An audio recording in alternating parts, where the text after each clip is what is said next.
You can have my DNA. Voluntary submission. Here you go. Whatever you need, man. I know I ain't did no murder. This is Abraham Shears, a registered offender, thinking he's in the clear after ordering a hit on his ex-roommate. Somebody killed Randy last night on the front step of his house, and you are the only one with a restraining order. But what Abraham doesn't realize is that detectives already know he's the one who planned it, because the two wannabe hitmen he hired are next door spilling everything. I know that you're not no mastermind. I know you're not a shot caller. What the shot caller mean? I know you're not a boss. I know you don't tell people to do things. I'm a straight thug, so I have a record. That's because of the that I take charges for somebody else. Now, Abraham's about to learn what happens when you hire the world's dumbest assassins. He said he's like, make it look like the Mexican gang, whatever. That's 13 or... Yeah, he wanted to look... At approximately 3:30 a.m. on September 24th, 2019, a Columbus City Schools bus driver prepared to leave for work from his home on Darbyhurst Road in Lincoln Village. John Kleindienst, 54, who went by Randy, was known as a kind man, a driver who was often the first smile students saw each morning, someone who understood that those brief interactions could set the tone for a student's entire day. But on this particular morning, Randy wouldn't make it to his bus route because waiting for him on his front porch were two figures in the darkness, armed with knives and a flashlight. Hours later, around 11 a.m., Randy's roommate would discover his body on the front stoop and immediately call 911. Neighbors walking past that morning had actually mistaken the scene for early Halloween decorations. After speaking with Randy's housemates, police started honing in on Abraham Shears, who, according to witnesses, had plenty of reasons to want Randy dead. After identifying Abraham as a suspect, detectives tracked him to an apartment at 133 North Murray Road belonging to a man named David Eisel. When they arrived and obtained a search warrant, they found Abraham outside with his girlfriend, Tina, and discovered that two homeless teenagers, Terrell and Dante, were also staying there. Police brought all three suspects in for questioning within hours of discovering John's body. Detectives soon learned this was a calculated, premeditated murder-for-hire plot that had been weeks in the making. Abraham thought he was hiring professional killers. What he actually got was a 23-year-old wannabe gangster and a 19-year-old National Guard recruit who would fold faster than cheap lawn furniture the moment detectives put them in separate rooms. I ain't did no murder. Okay.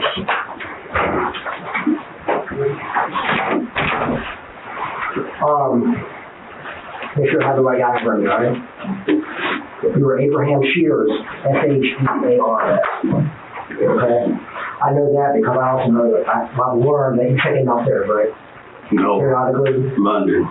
Oh, you do out there? Yeah, I'm going in London. Somebody told me that you had to register, so you start to do that every month, or? Every month in London. All right. Well, I'm not here to talk to you about that. It's just how they get information. So, talk to Tina. Talk to Tina because Tina's with you. Like I said, she's not in trouble or anything. You want to do that? We want to get your DNA.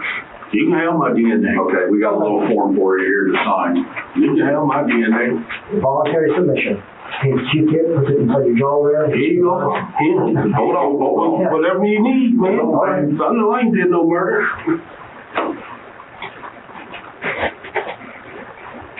Man, who?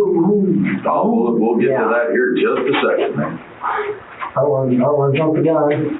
We got to get this done first. I already told you I detected Evans. I'm the requesting officer here. Right here, the signature of a person submitting. You feel free to read that if you want. It's just basically saying that you're agreeing to do what you do now. You don't have to hold you down on this.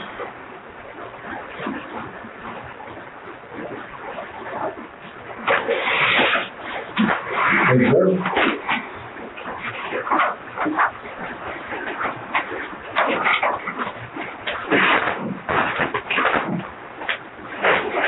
All right, let's open it up. I'm not a dentist or anything, so I'll try to be gentle.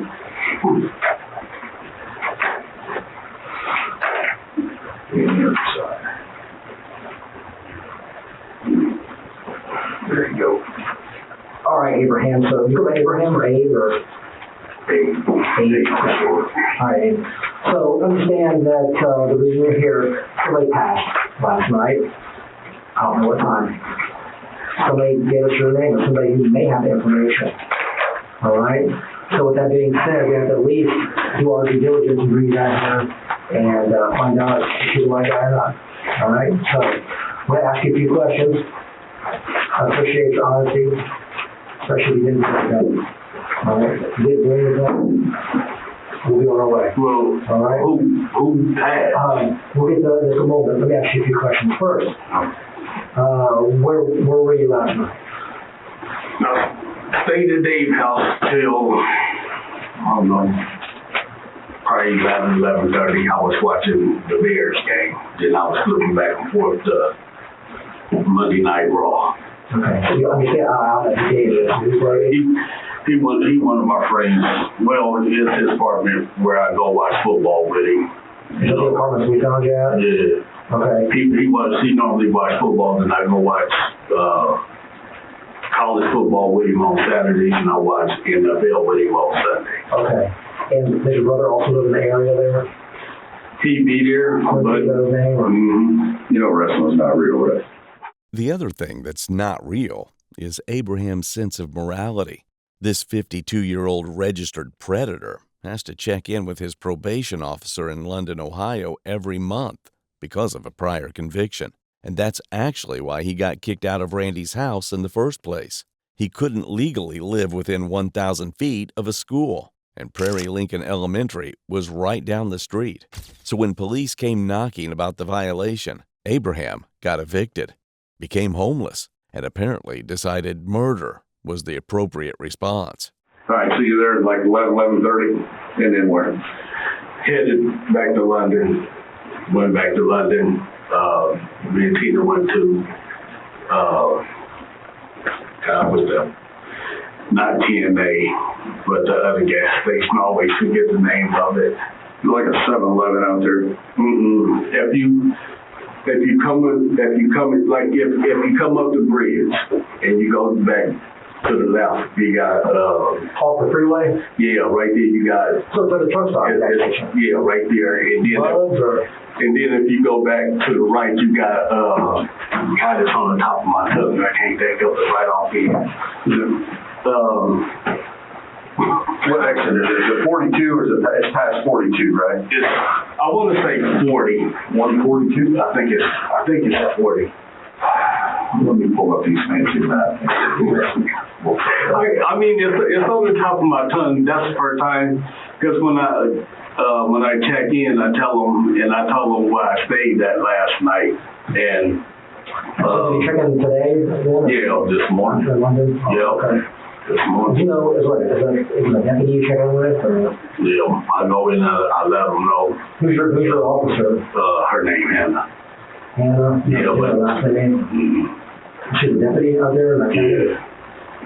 Madison County? Yeah, she was off. She been off yesterday and today. She due to sickness. Did you check in with somebody else out there? I don't know his name though. What time was that this morning you checked in? Oh God. 7, like 7 something. 7 a.m. Yeah. And then, so, where did you stay last night? I was at the truck stop. Oh, okay. That's where my birthday came. My dad and them sent me some birthday cards. I went to the post office because they said I should have them in my P.O. box. Mm-hmm. Never got them. And I told him, I called him, I said, hey, I'm here in Georgia still at the post office. Then I talked to a lady. I was like, my family sent me birthday cards, and I never received them. And she was like, well, they should have had a tracking on them. I was like, if they coming through the mail, why would they need a tracking on them? Who knows? So how does that work? Do you go in this morning and say, hey, last night this is where I was? To the truck stop? Was it around like Travel America and Wendy's? That's the other way. You gotta go. You gotta keep going. No, you gotta go like the exit. Say just the ramp. Say London. Okay, you go up, You go back to the left, you got the TNA truck stop. God, man, I can't think of that other truck stop. It's on the top of my tongue. So there's 2 truck stops? Yeah, it's 2. You got one this way and one on the opposite side of the bridge. Pilot. He's thinking of Pilot. Maybe his brain is a bit tired from coordinating a hit on his ex-housemate. Those things can be pretty intensive. Maybe he's eaten too much Hardee's over the years. Abraham was with his girlfriend, parked in the Pilot parking lot in London, Ohio all night, the night Randy was stabbed to death at his front door. While a romantic evening in the Pilot parking lot definitely seems like a classy 10 out of 10 date night, it also seems like Abraham was trying to distance himself from the scene of the crime. So, hold on a minute. I want to get this straight. What time did you get to Pilot? I left there about, like I said, 11:30. So it was probably a little bit after 12. 12 midnight. Yeah, and when did you leave? It had to be somewhere a little bit after 12:30, somewhere around there. Like I said, it's all, I can take you and stuff. You weren't there very long before leaving. Because we wanted to just go and just get that fresh air. Okay. You know, I was talking to Tina. Why wouldn't Tina have any idea? I have no idea. I mean, she's your girlfriend, right? How long you been boyfriend, girlfriend with her? Me and Tina have been together, she knows me for 4 years now. And we've been off and on, off and on. I'll be honest with you, it's just kind of hard to communicate with her. She kind of, she's schizophrenia. She frees herself when people talk to her. Perhaps that's the case, but I'm not sure if she was not telling you something or no. Let's get back to this. What time did you get back to Pilot after driving around? It had to be after 1. And then what? I just sat there. I got the blanket out, got the pillows out, and Dave called me because he was upset. And I asked him what was wrong. He was talking about Max, because Max owed him money. You know Dave's number? That's my phone. Who is Max? Or Max? Dave is my friend. Well, he me and Max friend. Okay. Max owed Dave money, and Dave called me because I told him, I was like, man, I was just about to go to sleep, and he was like, well, guess who showed up at the bar? And my first thought was Callie, because he used to date her. That's the first thing that ran into my mind was Callie. And then he said, no, Max was in there. And I was like, what did he say to you? Did he give you your money? He said, no, I just left it alone because you told me to. And I was like, just when you see him, just don't say nothing to him because I don't want nothing to get started between y'all and all of the friends. Does Dave live right there in the apartments where you found her earlier? Yeah. The same apartments that your brother lives in? Yeah. What apartment does Dave live in? It's that last one on the end on the left. What level? When you come in the back door, you go up the steps. You go through that door there, and it's the last one on the left. Isn't that the one you told my partner that your brother lived Yeah, at? that's where Quincy was at. Yeah. But that's where Dave lives also? Yeah. Okay. All right. And, the good thing about these pilot stations, they have excellent cameras. Yeah. So we shouldn't see you guys park there all night, right? Except for that. When we left and went to the Contra. Okay. Is that something that you would normally do because of the random drives, or what spurred that on last night? Random decision? Or? I got bored. Okay. Because we was going to get something to eat, and then I was like, no, I'd rather put gas in so we can go do something.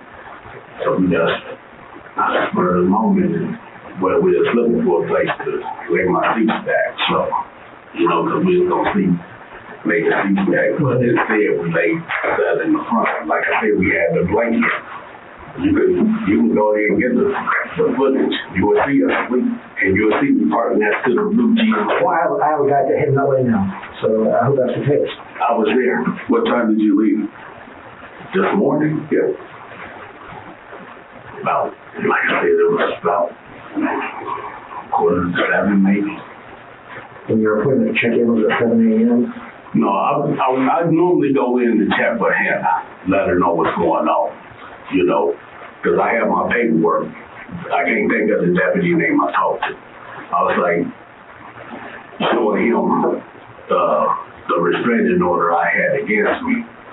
And where he was saying to me was, it looked like it was one-sided. I was like, hell, because I never got to say anything.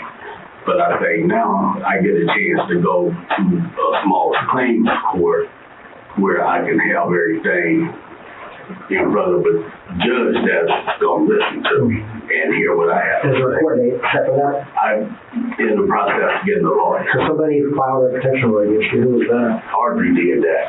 Audrey did? Yep. Was she a protected person in this case? Or? Yeah. Okay. Yep. Audrey, who are you? Audrey Rare. Me and her used to date for 10 years. Yeah, speaking of Audrey, so did you live there with me? Yeah. Okay. Yeah. When you go now, I got to call them the protection order Yeah. because if you were there, it would be a violation, right? Yeah. So is it safe to say you're homeless currently? At the moment, yeah. Okay. At the moment, yeah. But, as murdering somebody, no. I never do that. Abraham and Audrey had been in an on and off again relationship for nearly a decade. But like most of Abraham's life choices, this one ended badly. Their relationship deteriorated to the point where Aubrey accused Abraham of domestic violence. She filed a protection order against him, which meant Abraham was legally required to stay away from her and the property. Strike two. Well, let's take a few steps back here. And so you lived with Audrey at one point. How long did you live with her at her home? Me and Audrey just stayed together for, oh man. We stayed in South Charleston together. Then we lived here in Columbus together. Then we lived over on no, I take that back. We lived in London.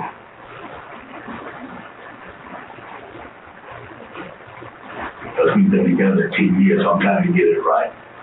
You know, we lived in South Charleston. Then I lived in London. Then we came here, we stayed with my brother. And then we lived over on 3737 West Broad. That's before we got the house over on Darlinghurst. Okay. So me and her had been together for a while.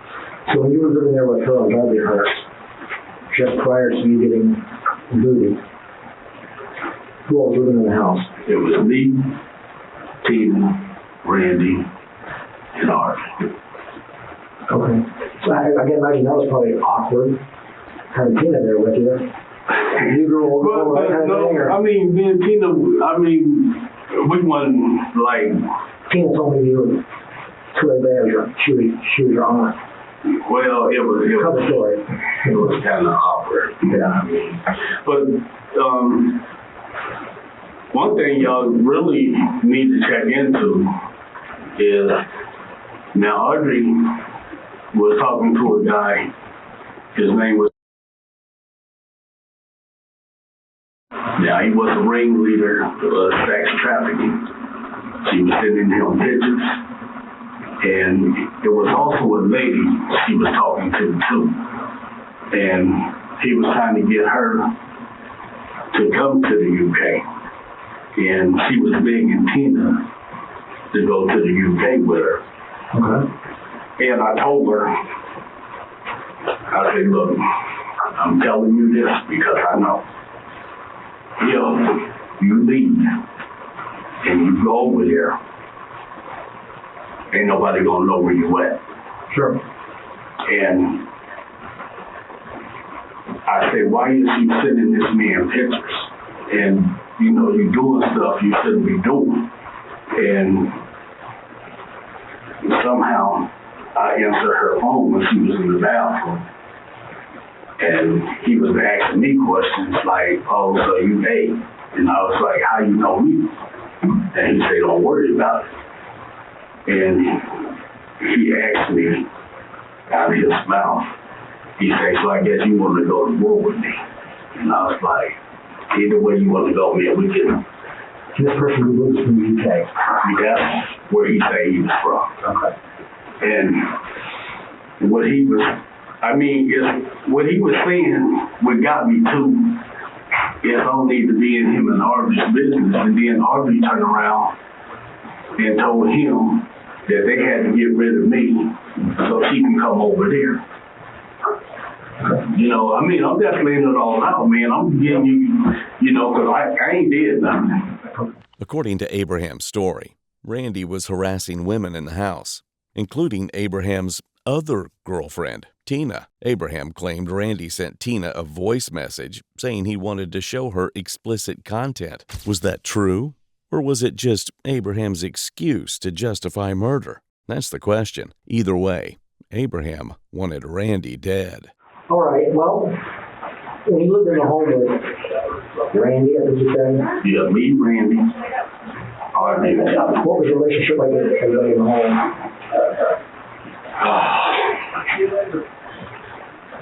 I want to say it was, everybody had a good relationship. And everybody used to joke, everybody used to play. Has there ever been any altercations between you and anybody in the home?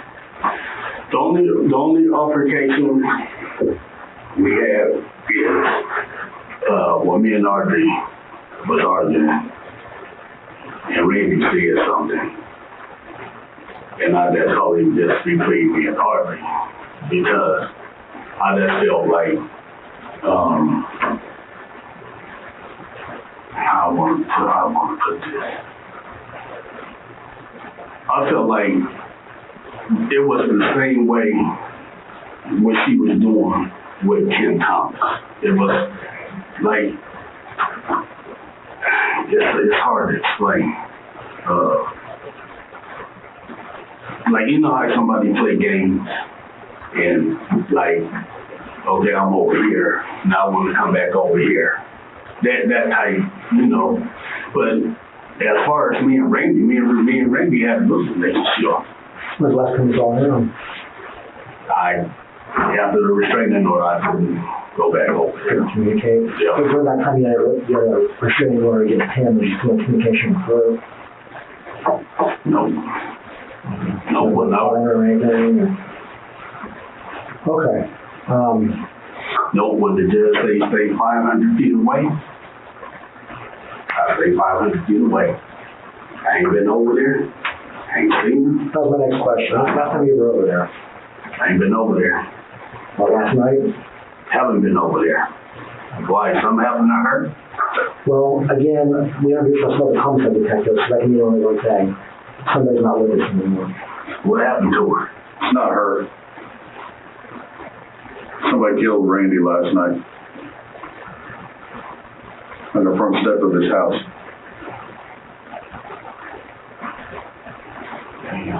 And you are the only one with a restraining order. Now you see why you're here? Oh, man, that's crazy, man.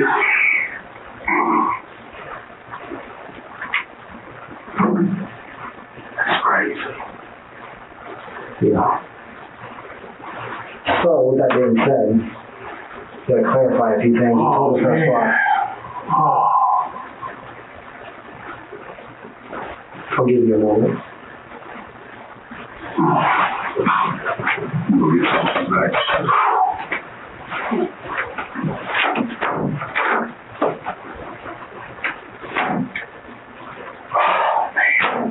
Like you said, obviously you know why you're here now. Okay? If you didn't do anything, you got nothing to worry about. understand when I ask you the next question, okay? If you did do something, Man, I ain't did nothing. that would be the opportunity. I ain't did nothing to him, man. I swear to you. You know who would have done something to him? I don't know, man. I just told him to get. I'm telling you. Fucking all the neighbors, he seemed like a nice guy. He just went to work every morning. Do you know where he worked at?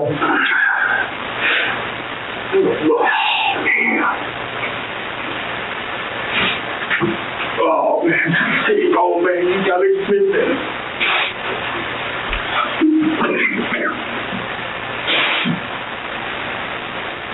Oh, that's crazy, man. Yeah. Oh, that's crazy. Welcome to my world. Have a seat, let's talk. Oh, man, that's crazy. Oh, man. Oh, that's crazy. What was your court date supposed to be for your protection order against Randy?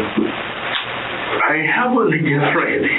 Give the man an Oscar. What a performance. Unfortunately, both of his hired hitmen are about to sit down with detectives, and they'll let them know that Abraham was up to more than just a romantic night in the Pilot parking lot. First up is Terrell Glick, who was brought into the station after. Okay, so you haven't met Detective Meister yet. I know I introduced myself. We're all three homicide detectives for the sheriff's office. You are aware that we're investigating a homicide at this point, correct? Mm-hmm. Okay. What do you do in the military? Artillery, 13 Bravo. You can hear me? Mm-hmm. You sure? Yes, I'm sure. So all the guys I knew that were artillery couldn't hear for I never get to military jokes. Because I get out of work. So you were over at 133, I think the address was, the comment last night belongs to, what's his name? David House, we'll call it. Is that common? You go there a lot? No, I've only been there recently. Okay. How many times have you been over there? I've stayed there, I think, the past 2 nights, I believe. Okay. We just got back, me and Tay, we were in West Virginia. We went down there for his birthday because he's from there and he has family down there. And when we got back, our tent was slashed, so we were staying in our tent. Where was your tent at? You're homeless, right? You were living in the tent? Well, I have a house, my dad's house, where I keep all my military stuff, but like he's a biological dad, he's cool, but just weird being around after not living with him my whole life, so I just kind of like my independence. Who's Tay? Dante, the other guy. The other guy's here? Yeah. So it's Deontay, but it's called Tay. It's Dante. Okay, Dante. Mm-hmm. We'll probably call him Dante, but if you say Tay, what are you talking about? Okay. Okay. Where'd you meet him at? We met at Star House. It's like down by Cleveland. It's like for like kids that are homeless. You can go and make food and stuff. Okay. How old are you? Sorry. 19. Okay. How old Tay? Same age? No, I think he's like 23. He just had his birthday. Something like that. You go to school here locally, high school? No, I'm not a high school graduated. That's what I'm asking. Did you go to school here locally? Oh, no, I went to Davis Valley. Local enough. South here. Okay. So the past 1 night you stayed at Dave's house, and that's because someone flashed the tent. It was up by some railroad tracks by Star House. Who all else was stayed at least for the last night?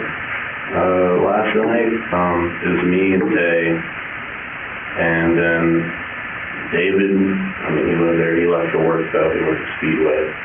And then the black dude, I don't know his name, but he also works. And then,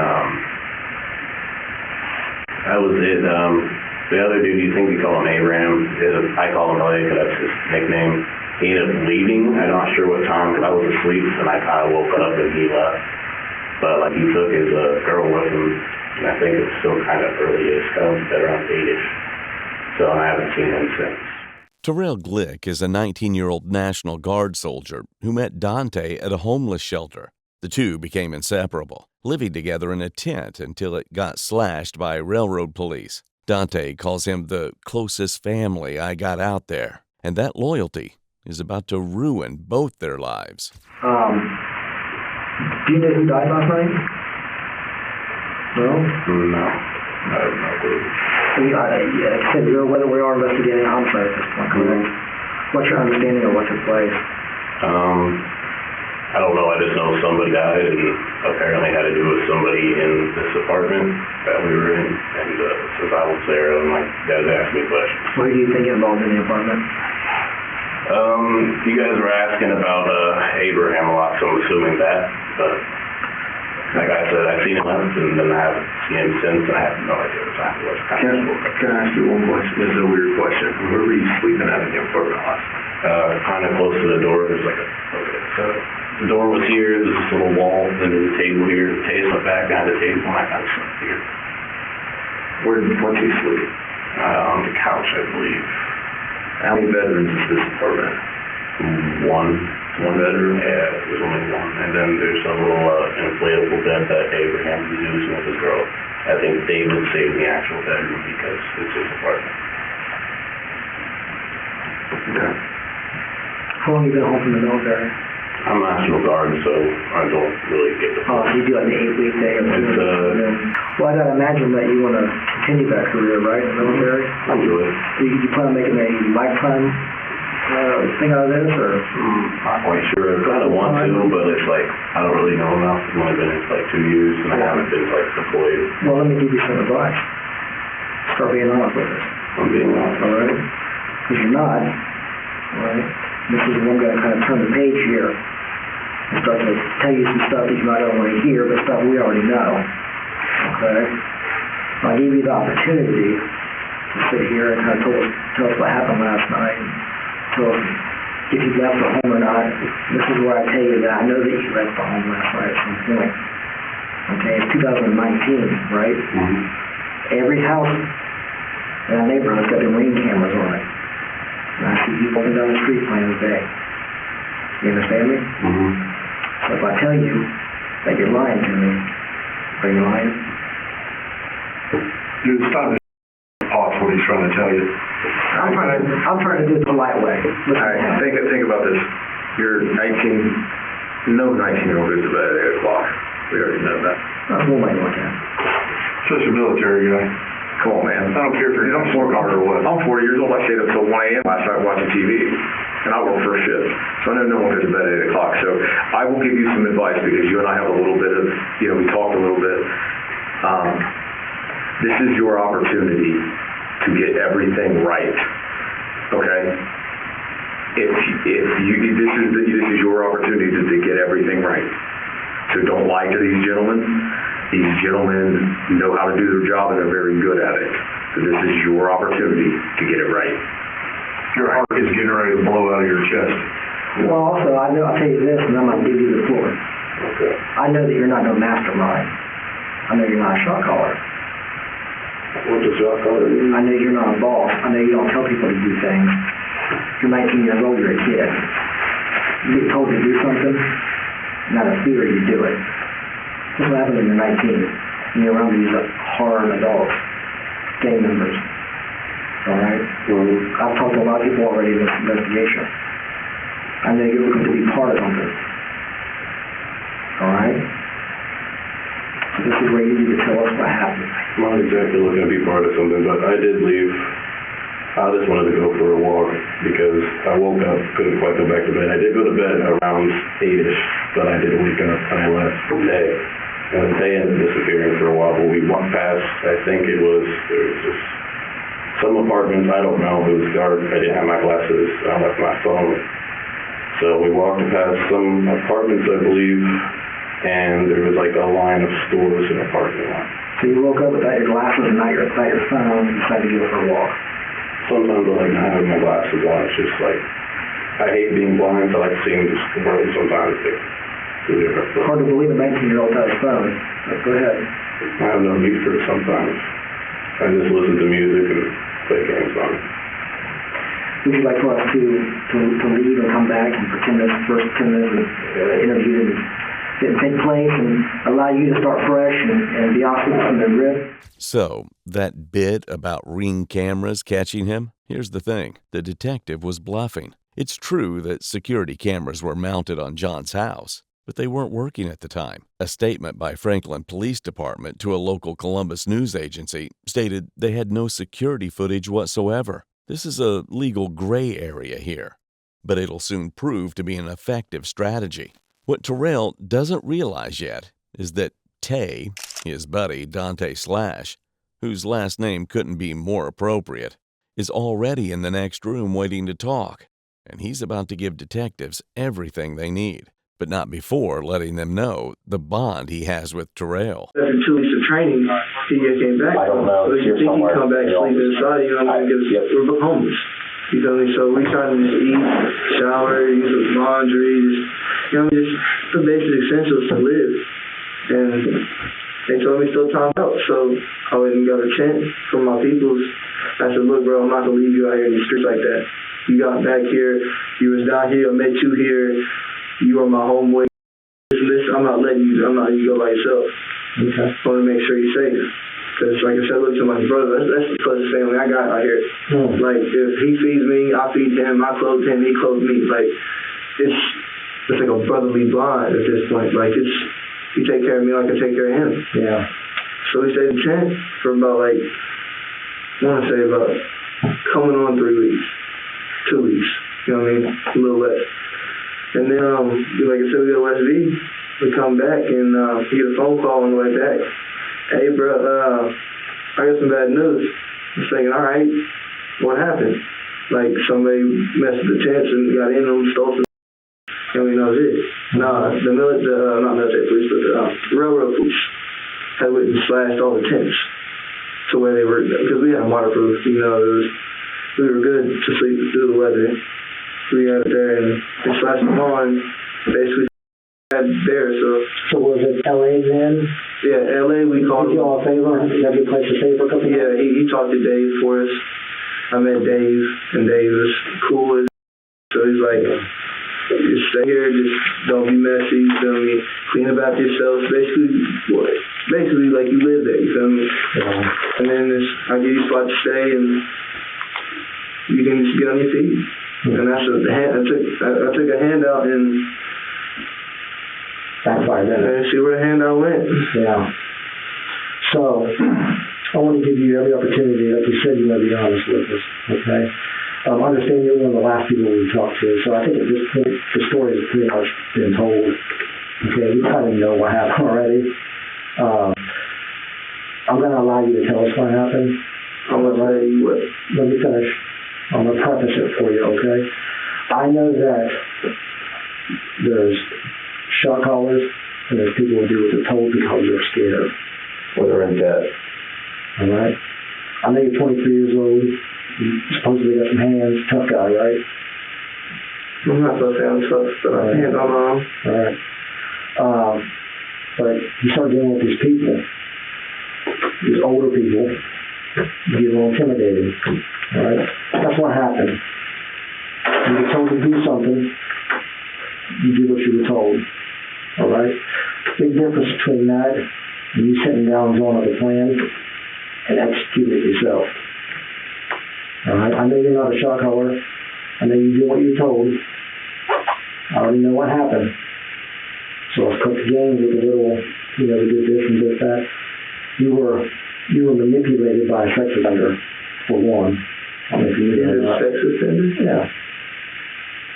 LA's a sex offender. He's got a report every day. Why do you think he goes to Madison? I don't know where he goes. He goes to London every day, so he reports. That's where he was. Hold up. That's where he was. 10:30 this morning. He wasn't around. Right. Because of some reason. He just said I handle business. Yeah. Is that where he was headed? People got to check in. You don't check in, you go to jail. Okay? Now you know. All right? So with this knowledge that is schooled you on, I don't want you to cover for nobody. All right? You got something about yourself. You got family? Yeah. Mom, dad, brother, sister. I mean, whether or not they care for you or not, you probably care for them, I imagine. A little bit. Right? That's not thinking about your family. These other people in your family, people that you think are your best friends, will point a finger, I promise you. You see it every day. I ain't y'all see it every day because I know y'all see a lot. We see a lot. 24 hours. We work 24 hours sometimes, and we hear it multiple times. So I completely understand. All right? So, you got something to do about yourself. all right? I don't think anybody else thinking about you that's down here talking to us. I promise you that. So start small with the understanding that we're not dumb and we do this for a living for 20-some years. I'm not saying y'all stupid. No one is. Let's start small, and then we'll work our way up, all right?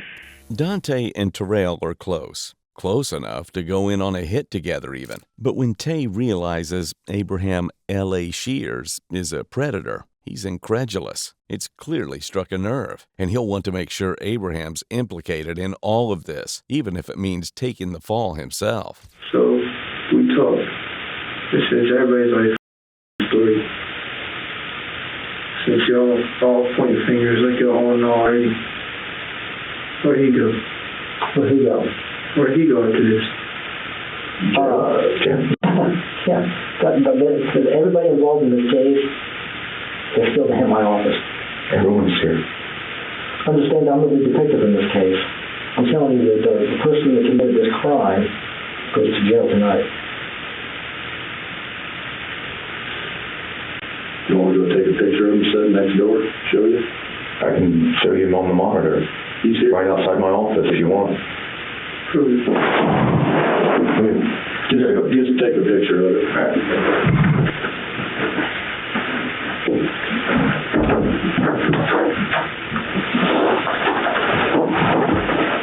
I'm not working with y'all. I'm not about to put. I don't think this is the guy we're talking about, but the other one's still at the apartment.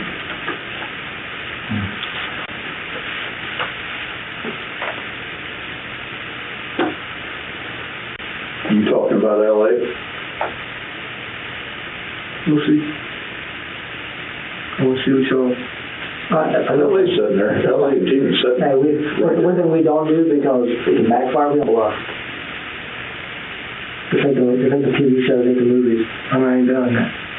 But I want proof. I want honest to God proof. You stick your picture right now. Because once I can believe you, I will promise you this, there's no reason to be afraid anymore. Okay? There's a lot of people that are afraid of people. This is us. That's him. Am I lying? About 20 feet away from me through that wall. Let me sneak past you for a minute. Want to be talking?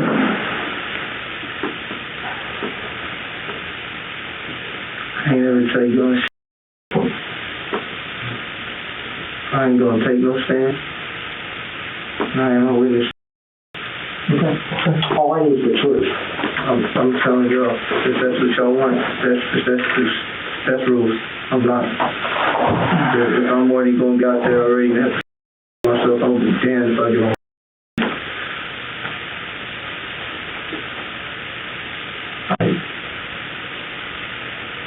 Don't play me. Please don't play me. Dude, you've been doing it all the time. I'm just telling you. I don't play anybody. Because I'm willing to work with you as long as you play with me. We've all been honest with you. We've all been fair with you. No one has given you any reason to believe that we're being any type of deception. You gotta understand, I come from a background that's not good. I understand that. Where that take place at? West Virginia. All right. Hey, this is Columbus, Ohio. Well, West Virginia, I'm sorry. Huntington. Okay, my mom's from South Charleston. You familiar? My dad's from Mingo, Charleroi.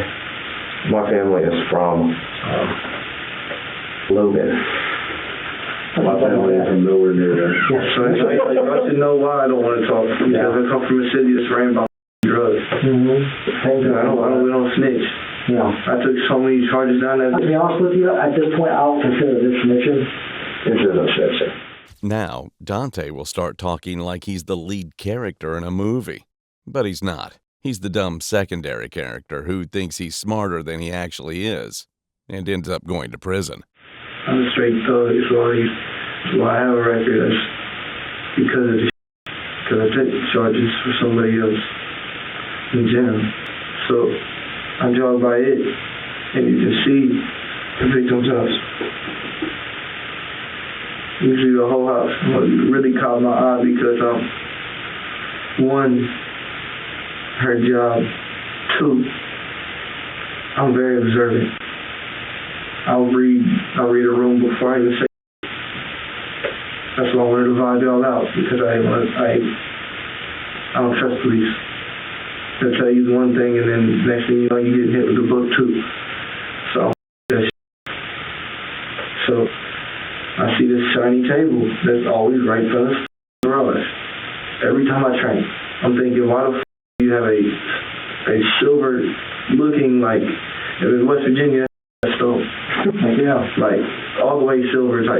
Like, I'm like, why the fuck? That's ignorant as hell. So, like I said, jogging by, see the house. Alright, so a few weeks go by, and I have this court case. Obviously, y'all know about the court case. I ain't gotta say too much into it. So he's pressing. He's over here just trying to figure out what's going on. Like, hey, bro, God do it. And of course, me, money's money. I ain't saying a lie about it. Money's money. I'm homeless. Need to get out of here. Need to get to California. My family gotta eat. Gotta eat. I gotta survive. I do what I gotta do. And so he's constantly talking about this one job, like 3 weeks. And it gets to the point where we go out of town, gonna come back, my chin's up, as I told y'all, because there's space in between, there's a lot of little iffy that just happen to be linked up. They just had head said, hey, scoop me, blah, blah, blah, and he just talk about it. And since he talked about it, I already knew everything. Knew every detail. It didn't take, it wasn't hard. Easy money. So we go, get back, move in, and a phone call gets in to LA. And when this calls, he always walk out the room. Certain one. There's like 3 people. He talk different to every one of them.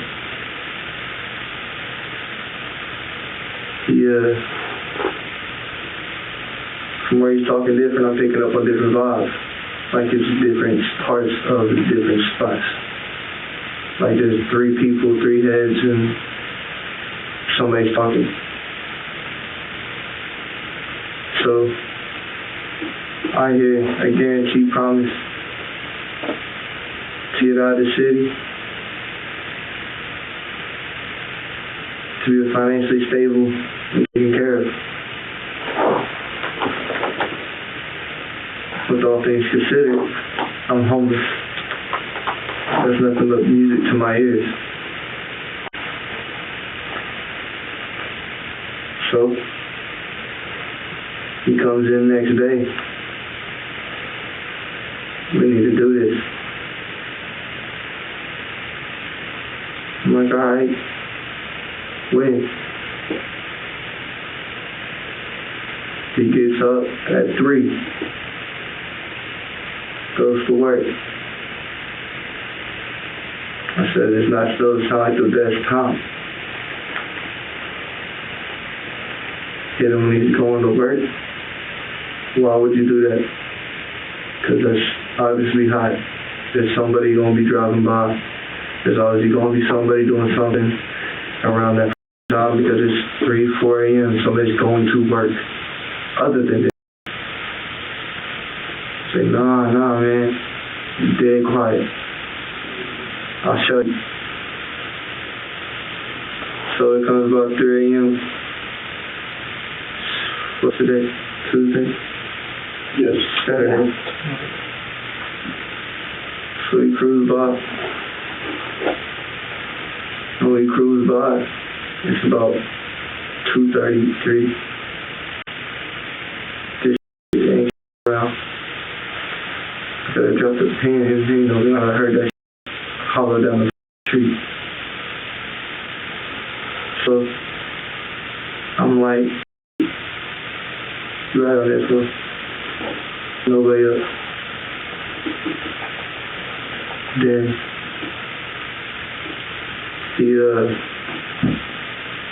he's like, we need to do this such and such day.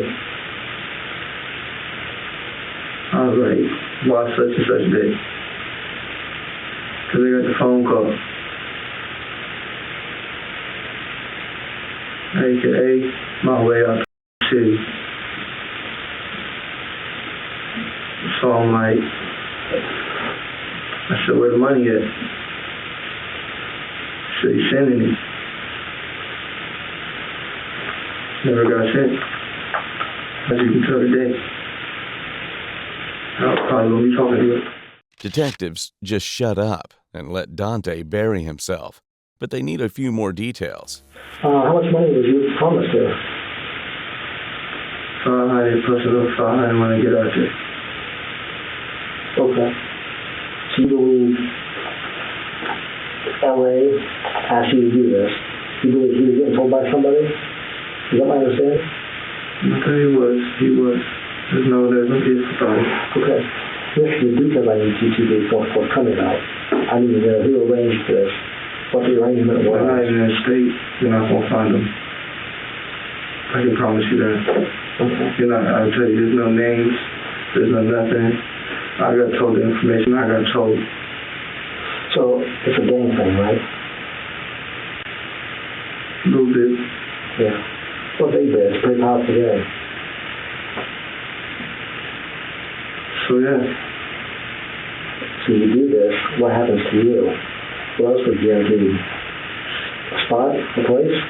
Everything.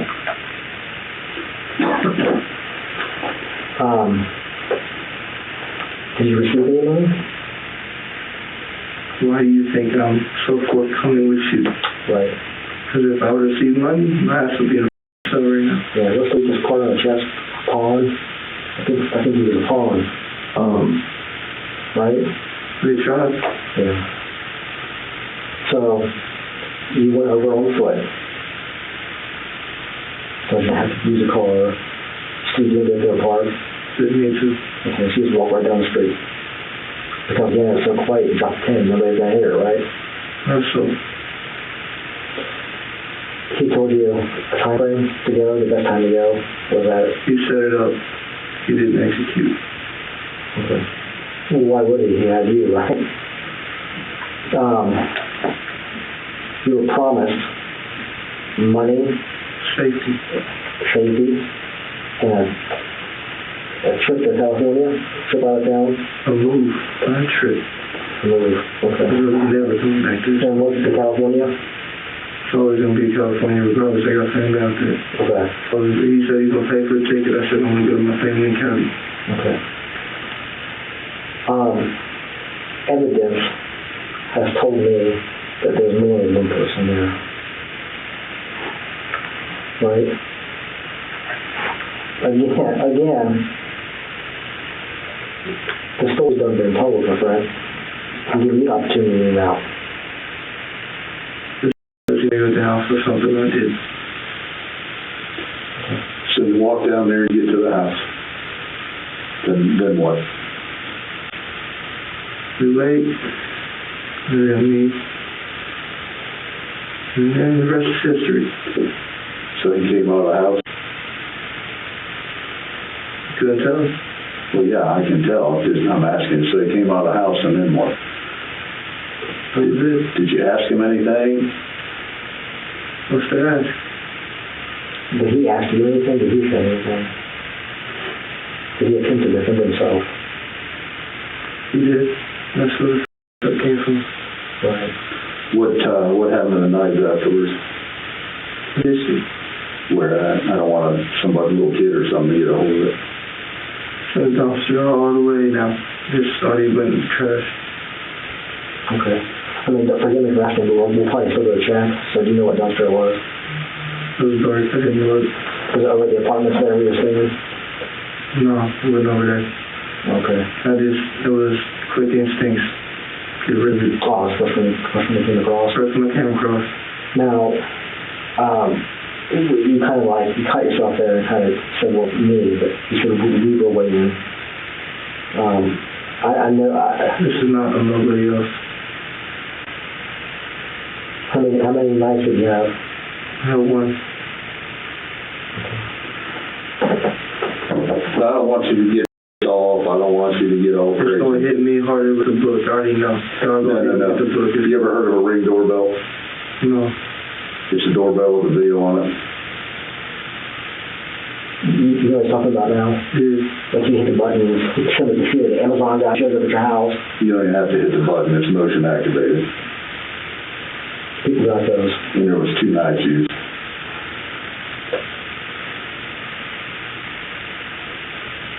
I haven't bullshitted this far. I'm not going to start now. You know as well as I do. There's no need for the person to get down. There's not, but we're going to find out. Anyways.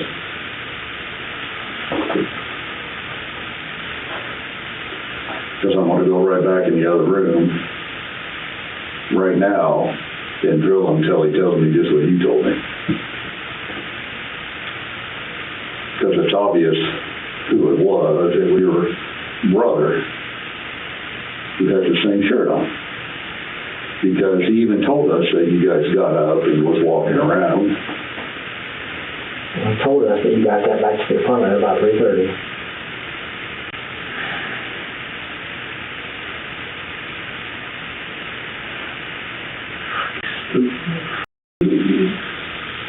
He's young, man.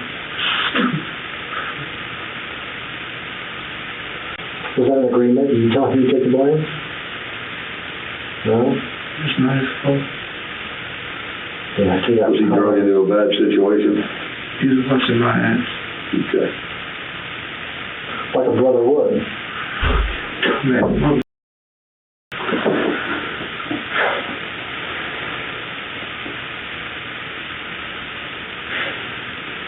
He seems like a good kid. don't put him down for this. I know he wants to continue in the military for Let him himself. go. I'll take every bit of charge. Yeah. I don't care. Don't hit him. That's one person I'm asking. I'll take full credit, full charge for everything. I'm helping out. Let Terrell go. Because he was backing me up. This was not his call. But detectives won't listen to Dante's pleas. Now that he's confessed, the detectives go back and put the pressure on Terrell, after once again using the security camera bluff. Randy had 2 types of wounds from 2 different types of blades, and unless Dante is some kind of Rambo-esque dual-blade wielding assassin, Terrell was most certainly involved. All right, I hope you got your mind right. I do. Okay, because we just talked to your buddy. Notice how long we were gone, right? Okay, so I apologize for lying. Obviously, they are, so LA, he said he had some people out in Inglewood and gang affiliated. So I'm not, either way, if I lie, I get arrested, and if not, then I might have some gang. So at the end of the day, you guys were treating me well, so I might as well be respectful to you. So where do you want me to begin, just from start? Yeah. From when you and him left the apartment. Okay, well, I'll start a little bit before that. So we went out to go to bed, I think it was around 8:30 something, because he asked me to set an alarm for 1. And I ended up waking up around midnight to hear LA was trying to get girl to leave with him. They were in like a rush. And like he kept saying like, hey, go get dressed. And like she kept standing there, he was yelling at him. He was for some reason yelling at David, and David was just playing like, oh, I didn't do anything. Like he seems kind of sheepish. So I think I think LA kind of was manipulating him too. Then I ended up going back to bed. My alarm went off. And I didn't even know why Tay wanted me to set the alarm. But anyways, it went off. Me and Tay got up. I just got up, and at that point, like, I just wanted to go after bed for an hour. I wasn't really tired. So me and Tay got up. Tay put on my old black clothes and asked to borrow my bandanas. I had like 2 of them. I like wearing them as like headbands. And I'm like, cool, yeah, like, you're my friend. Anyways, he ended up, he's going to leave, and David was going to give him a ride. I was bored as shit. Like, wasn't tired at this point, so I might want to come with. Tay trying to try to get me not to, but I'm like, oh, like, you going for what's worse can happen. So, ended up going for a ride. He dropped us off around the park. It's the one you mentioned earlier. Fry Park. Yeah, Fry Park. We ended up walking. It was okay. So it was like where the fence is, there's a road, and there's a fence, and like a long path. So I ended up going to a Tay, like inside the park, and he's like, hey, wait here, I'll be back, I gotta take care of something. I'm like, okay, cool. He was gone for a while. Like I said, I just woke up, so I ended up falling back to sleep. I woke up, like I heard a scream and like some pounding and some, and I'm like, okay, that's weird. And we're out on the west side, so it's kind of shook. I'm like, hey, good. He ends up coming back. He's wearing different clothes and has a bag with him. And then like I didn't have my glasses. By the time we left, which was around 1 something, I didn't have my phone or my glasses. I kind of just like impulsively left, just like a attitude. From then, I didn't know what time it was, so we got back, which I think it was a little bit before 4 in the morning, I believe, something like that. He said, hey, find a trash can, and I'm like, okay, like puzzle, didn't really know. Okay, here we go. Total That's not. Yes, because he already told us everything. Everything. He told us everything. Yeah, it is. He said you were with him. You were with him. I was with him. You were his backup. You were his backup. I wasn't his backup. There was 2 knives used. You used one, he used one. You put them behind a shed. You put them in the ground. You put the clothes in the dumpster. You want me to keep going? Terrell knows that the detectives know. He realizes his best friend has talked, and now he'll spill the rest, including some pretty disturbing details regarding the plan. So my question for you is were you promised a free ride to LA too? You gonna get half $1,000?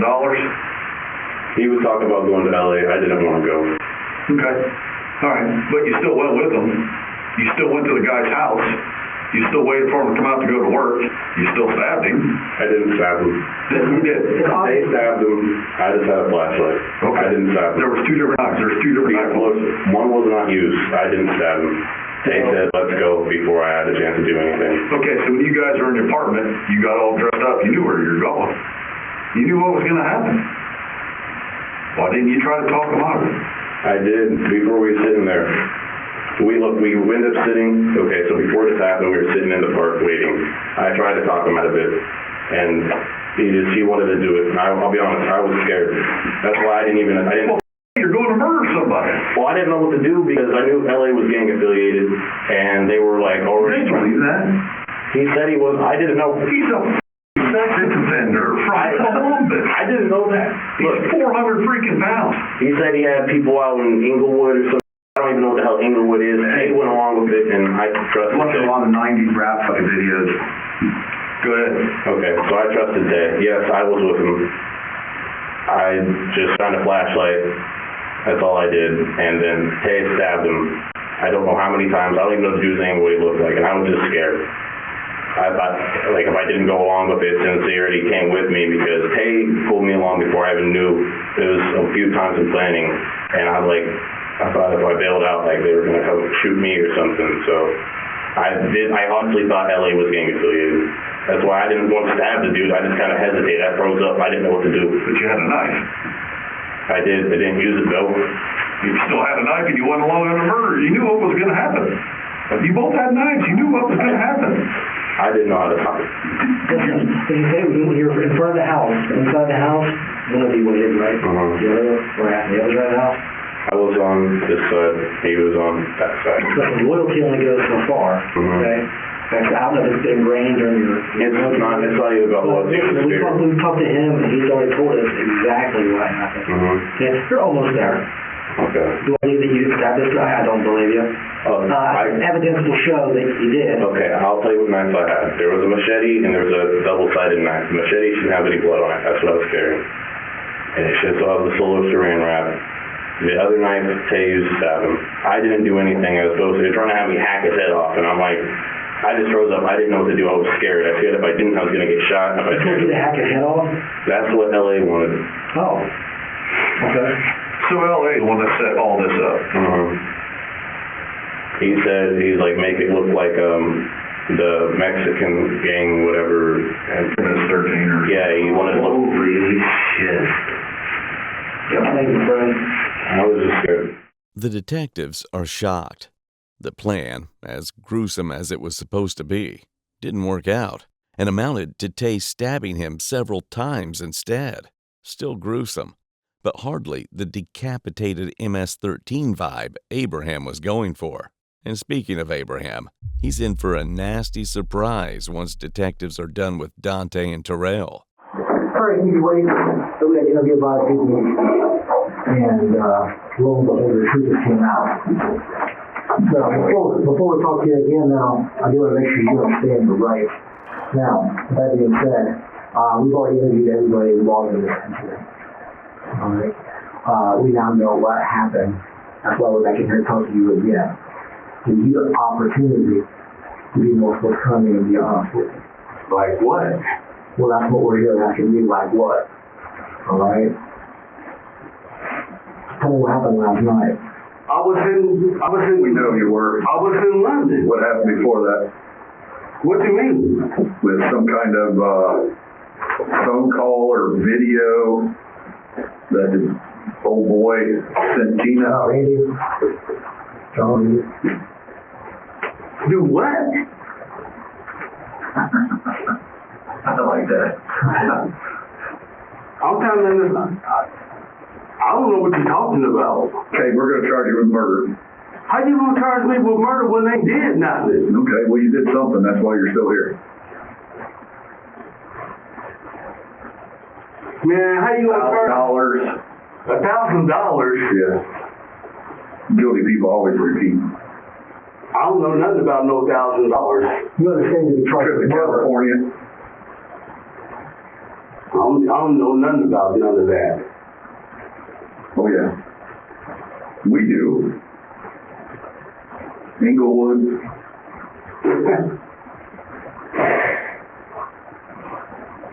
Man, that's crazy. Meeting them out in the park, asking if he wants a job. I ain't said nothing like that. Nothing like that. So I don't know how people gonna sit here and lie to me. We understand we talked These two to dudes didn't pick this guy out of the sky. They knew everything about him. They knew when he went to work. I ain't got nothing to do with that. understand to be charged with murder, you don't have to be the actual killer. You understand that? But I ain't did nothing, man. I ain't said nothing to nobody.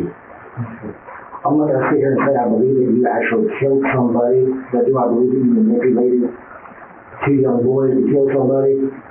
I believe it. There's 4 people down here. You being one of them, so at least 3 left. This one, and this one all said the same thing. They all said the absolute same thing. And it's not a conspiracy. I can guarantee you that. I ain't said nothing, man. I ain't did nothing. And I ain't said nothing to nobody about nothing. You were upset with Randy for making moves on your woman. No, I wasn't. Why would I be mad at him when I'm messing with Tina? That's what we're talking about, Tina. Yeah.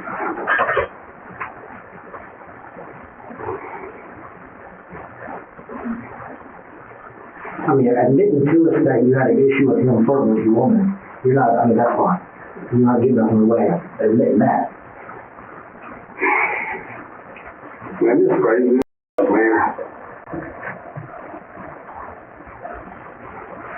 How y'all gonna charge me with something when I ain't even did?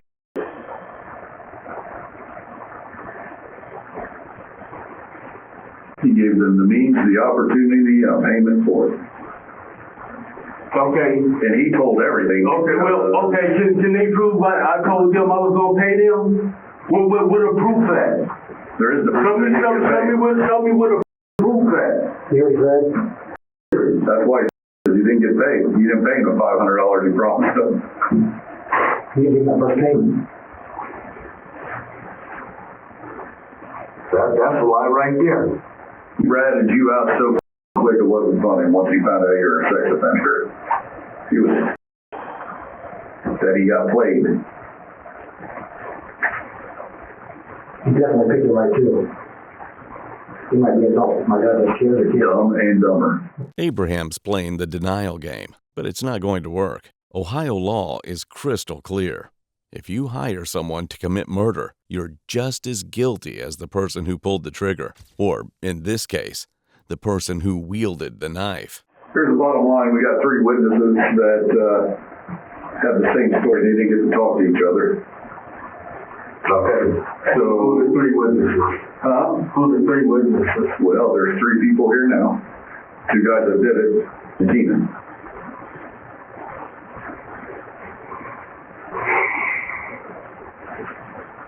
I don't know how you can go sit there and say They were pretty descriptive too, except for the one dude, the Army guy. Yeah. He only knew part of it. He was only getting $100 out of this whole deal. $100 out of 1,000. That's all he was getting. I don't even know where that come from. Well, they say it came from you. It didn't come from me. You can keep saying all you want, but it's all on video.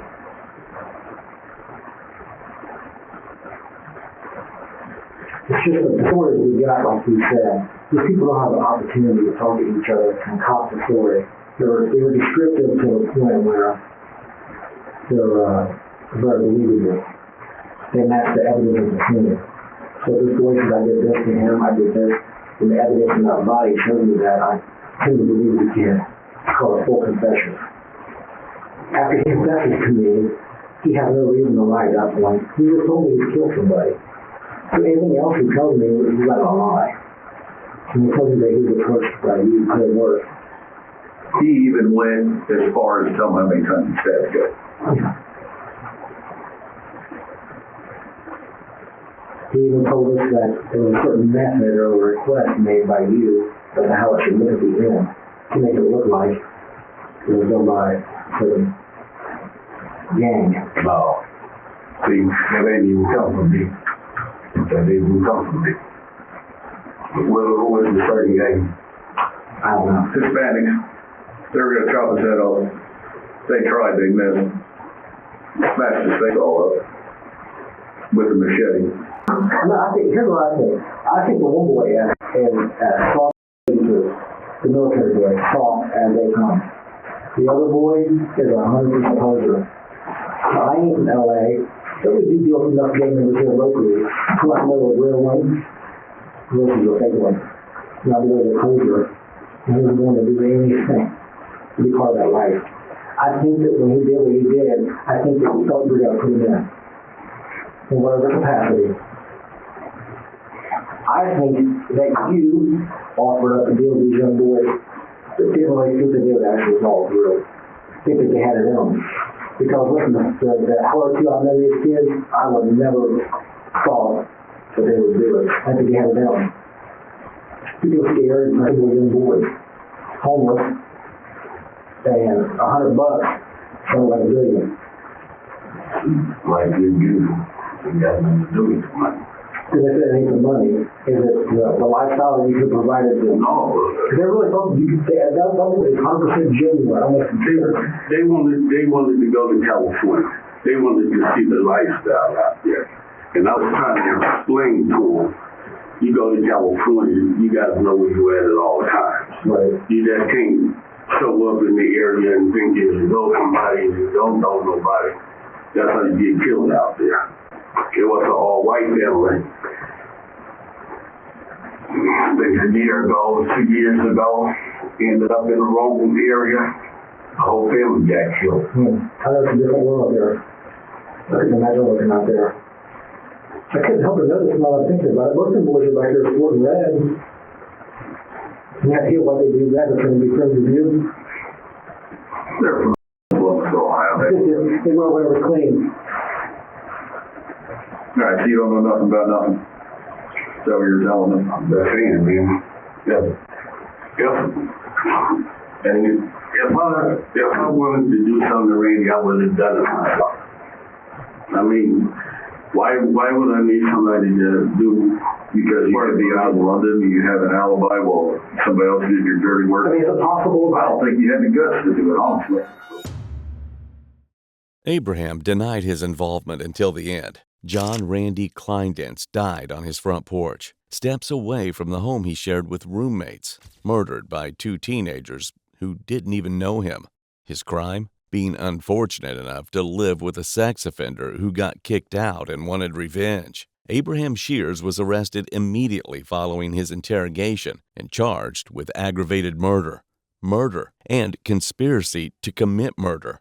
He pleaded guilty to murder in May 2021 and was sentenced to 15 years to life in prison. He'll be eligible for parole when he's 68 years old. Dante Slash, the man who actually stabbed John, pleaded guilty to aggravated murder in January of 2020. He was sentenced to 25 years to life in prison, despite his attempts to take full responsibility and protect Terrell. Both young men received lengthy sentences that will help keep them behind bars well into middle age. Terrell Glick, who stood on that front porch with a machete and a flashlight, pleaded guilty to murder and tampering with evidence in 2022. He was sentenced to life in prison with the possibility of parole after 15 years. His military career, the one Dante tried so hard to protect, is over before it really began.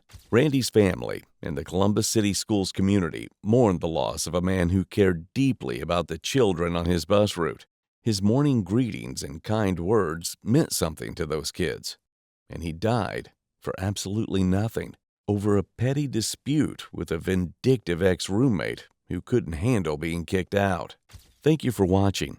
Please subscribe if you enjoyed, and check out one of the craziest cases I've ever covered right here.